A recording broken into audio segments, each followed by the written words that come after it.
and hope you are doing well and enjoying the course. Okay, so today we are going to discuss about CSS. What is CSS? How we can implement CSS? How we can write CSS syntax about CSS? What are the properties we can implement on any element? Okay, what in CSS we will basically focusing on the styling part. Okay, so let's start.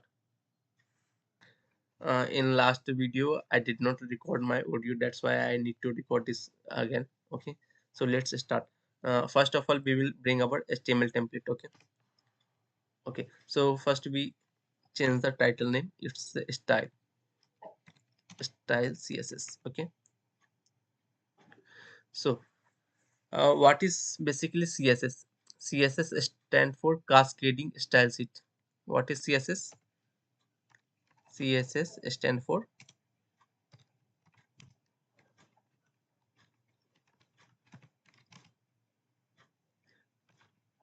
cascading style sheet. Okay, CSS full form is cascading style sheet. It is basically used for implementing the styles on our style part of HTML. Like how our component will look like, how it will appear to the client, like background color, font size, border, padding, margin, etc.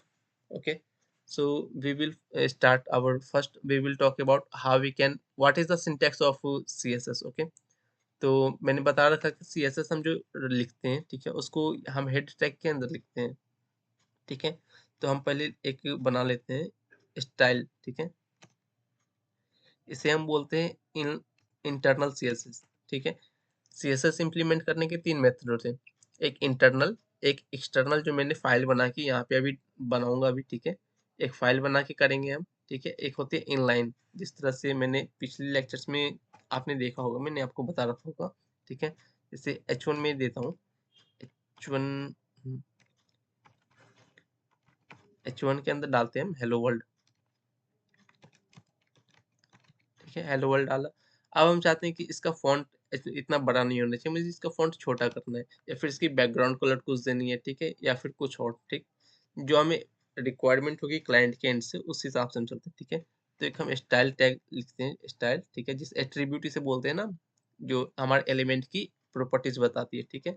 तो इसके हम जैसे font कम करना चाहते हैं, font size है ना, font size अगर हम डालना चाहें 10 पिक्सल, ठीक है, 10 पिक्सल, तो कितना छोटा हो गया, ठीक है। अगर इसी को बाय डिफॉल्ट और फॉन्ट साइज रहने दें हम, ठीक है। अगर बढ़ाना हो में तो क्या कर लेंगे, 100 पिक्सल कर लेंगे, ठीक है, बहुत बड़ा हो गया, ठीक है। इसके कुछ कलर अगर डालनी हो हमें तो कलर डाल सकते हैं हम, ठीक है। कलर डालना हो, कलर क्या डाल दें, ब्लू डाल देते हैं, ठीक है, ब्लू आ गया। इस तरह से हम इम्प्लीमेंट जो प्रॉपर्टी करते हैं, ठीक है, उसे हम कहते हैं इनलाइन CSS। ओके, एंड और जो हम ऊपर स्टाइल टैग में लिखेंगे इसे हम बोलते हैं इंटरनल CSS, ठीक है। जैसे अगर मैं बॉडी पे कुछ प्रॉपर्टी लगाना चाहूँ कि मैं चाहता हूँ मेरा बॉडी का बैकग्राउंड कलर ये हो, ठीक है, जैसे मैं रेड करना कर दूंगा अभी, तो बॉडी को डिफाइन कर लेते हैं, ठीक है, बॉडी को सिलेक्ट कर लिए, इसे कहते हैं टैग सिलेक्टर, ठीक है।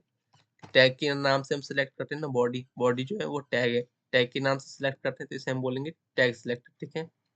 इसको कर लेते हैं रेड, ठीक है, रेड। तो इसका बैकग्राउंड कलर क्या हो गया, रेड हो गया हमारा। ओके, तो आगे हम देखते हैं और किस तरह से एक्सटर्नल CSS अगर हमें देखना हो एक्सटर्नल कैसे लगाते हैं। देखो फाइल के अंदर मैंने कुछ पिछली वीडियो में जो मैं बना रखा था जिसकी ऑडियो नहीं रिकॉर्ड हुई थी उसमें इम्प्लीमेंट कर रहा था, ठीक है। अगर मुझे ये इम्प्लीमेंट करना है बैकग्राउंड कलर रेड उसका हो, ठीक है, तो यहाँ से हम ये स्टाइल को कमेंट कर देंगे, ठीक है। अब यहाँ पे इसके अंदर लिंक के अंदर हम डालते हैं, लिंक जो मैंने बताया था ना, लिंक को डालते हैं, टाइटल्स डालते हैं, मेटा टैग्स डालते हैं हेडिंग के अंदर, ठीक है। तो वो हम यहाँ पे डाल सकते हैं, देखो ये हमें ऑलरेडी सजेस्ट करते हैं समथिंग, ठीक है। तो अगर हम ये डालते हैं, ठीक है, तो इसका बैकग्राउंड कलर ये हो जाएगा। और मैंडेटरी नहीं है कि फाइल का नाम style.css ही हो, ठीक है, कोई भी नाम हम डाल सकते हैं। लेकिन अभी हमारे पास उतने CSS की कोई फाइल्स नहीं है ना, उतने कोई अच्छी प्रोजेक्ट अभी हम बना दें, ठीक है। इस वजह से मैं डायरेक्ट सिंपली style.css लिखा है, ठीक है। और सिंटैक्स उसका ध्यान में रखना है हमें, ठीक है। जिस तरह से ये थी ना, तो अभी तो मैं कुछ सिखाने के पर्सपेक्टिव से आपको इंटरनल सीएसएस में कुछ-कुछ इम्प्लीमेंट करके दिखाऊँगा, ठीक है? उसके बाद एक्सटर्नल हम बेसिकली जो काम करेंगे वो एक्सटर्नल फाइल में ही करेंगे, ताकि हमारा जो कोड हो वो सेपरेट हो, ठीक है? तो सिंटैक्स उसका क्या होता है, कोई भी उसको सेलेक्ट करते हैं हम, उसकी जिस तरह टैग सिलेक्टर था, टैग को सिलेक्ट किया, ठीक है? उसके अंदर हम प्रॉपर्टी डिफाइन करते हैं, ठीक है? इसकी अगर हम चाहते हैं कि हमारा ओवरऑल जो जितना भी डॉक्यूमेंट है, उसके अंदर कोई भी प्रॉपर्टी लगी तो हम बॉडी के अंदर डालते हैं, ठीक है? जिस तरह से हमें अगर बैकग्राउंड कलर डार्क रखना हो, ठीक है? तो बीजी कलर डार्क कर देते हैं, ठीक है? ये ब्लैक हो जाएगा, ठीक है? तो बैकग्राउंड हो गया ना, बैकग्राउंड कलर भी कर सकते हैं, बैकग्राउंड कर सकते, कोई इसमें उतनी नहीं है, ठीक है?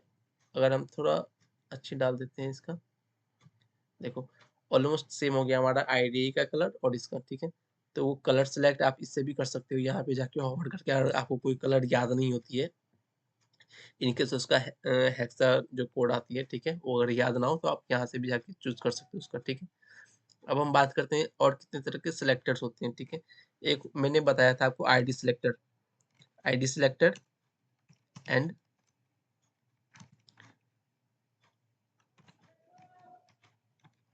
सिलेक्टर, ठीक है? हमारे पास और एक होती है टैग सिलेक्टर। टैग के नाम से सिलेक्ट करते हैं, आईडी के नाम से सिलेक्ट करते हैं और क्लास के नाम से सिलेक्ट करते हैं, ठीक है? तो जिस तरह से अगर मैं चाहता हूँ कि जितना भी हमारा ओवरऑल हमारे वेबसाइट जो बनेगी, ठीक है? उसमें H1 का जो कलर होना चाहिए वो ब्लू होना चाहिए, ठीक है? तो हम यहाँ पे जाके H1 में डाल देते हैं, ठीक है? H1 में इसका बीजी कलर डाल देते हैं, जो भी ये सजेस्ट करते हैं। चलो अभी तो ये कर रहे हैं, ठीक है? हम डाल देते हैं इसका रेड, ठीक है? और देखो प्रायोरिटीज वाइज चलती है, ठीक है? कि सबसे ज्यादा प्रायोरिटी किसको मिलेगी, इनलाइन को मिलेगी, इंटरनल को मिलेगी या एक्सटर्नल को मिलेगी, ठीक है?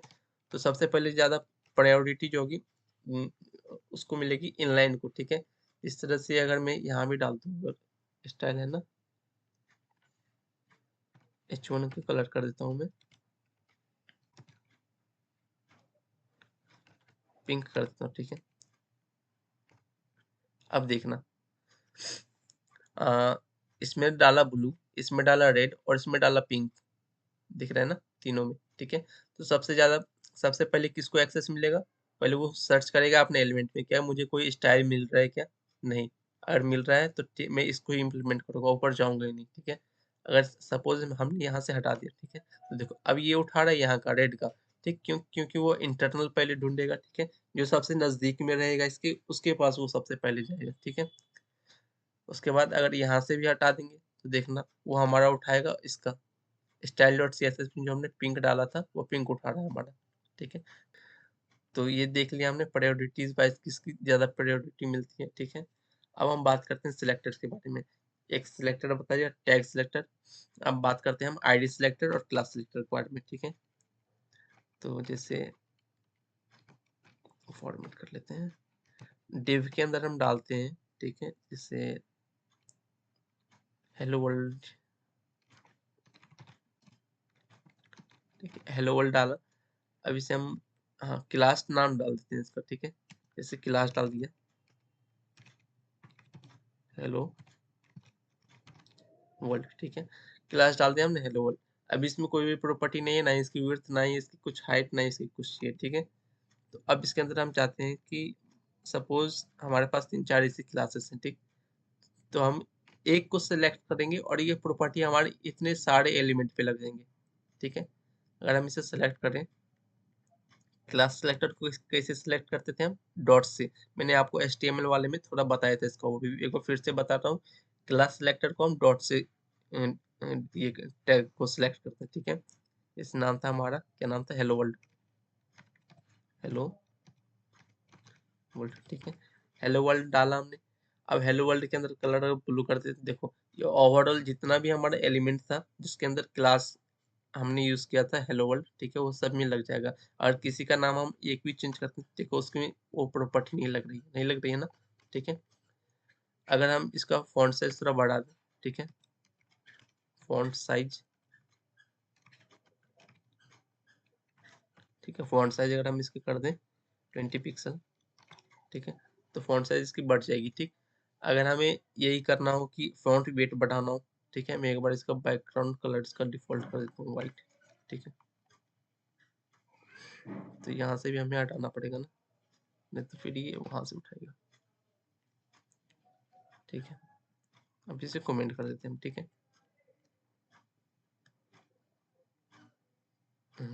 अब दिख रहा है ना अच्छे से। फ़ॉन्ट साइज़ दे दिया। अब फ़ॉन्ट वेट क्या करेगा, फ़ॉन्ट वेट इसका बोल्डनेस बढ़ाएगा, ठीक है। फ़ॉन्ट वेट है ना, इसका बोल्डनेस बढ़ाएगा। जैसे 100, ये तो 200 कर देते हैं, 500 कर देते हैं, ठीक है। 200 कर दिया, ठीक है। तो ये फ़ॉन्ट वेट जो होती है वो हमें उसकी जैसे 900 कर देंगे, ठीक है। 900 पे ये और भी ज़्यादा आ जाएगा, ठीक है। फ़ॉन्ट वेट जितना हम बढ़ाते जाएँगे उसकी बोल्डनेस उतना बढ़ता जाएगा, ठीक है। आ आपको अगर सजेशन चाहिए, ठीक है, तो कंट्रोल के साथ स्पेस दबाओगे आप, ठीक है, तो ऑटोमेटिक ये सजेस्ट करेगा बोल्ड, बोल्डर, लाइट ल ठीक है। इस हिसाब से या तो आप वैल्यू डाल सकते हो, नहीं तो आप इस टेक्स्ट को ये डाल सकते हो इसमें, ठीक है, कि आपको कितना चाहिए उसका। ओके, सो अभी हम इसका 500 रहने देते हैं, थोड़ा इसका बोल्ड हो जाएगा, ठीक है। 500 विजिबल नहीं है शायद, 700, अब ये अच्छे से दिख रहा है आपको, ठीक है। तो आगे हम जब करेंगे क्लासेस, तो उसमें हम और भी प्रॉपर्टीज देखेंगे कि टेक्स्ट की कितनी प्रॉपर्टीज हम क्या-क्या डाल सकते हैं उसमें, ठीक है। आपको अगर पढ़ना हो तो हम W3 वेबसाइट पे भी जाके उसका भी रेफरेंस ले सकते हैं, नहीं तो MDN का रेफरेंस ले सकते हैं, ठीक है। तो आपको मैं दिखाऊँगा आगे। Okay, so let's meet on next video. So make sure to like, subscribe and support me. Thank you so much for watching my video.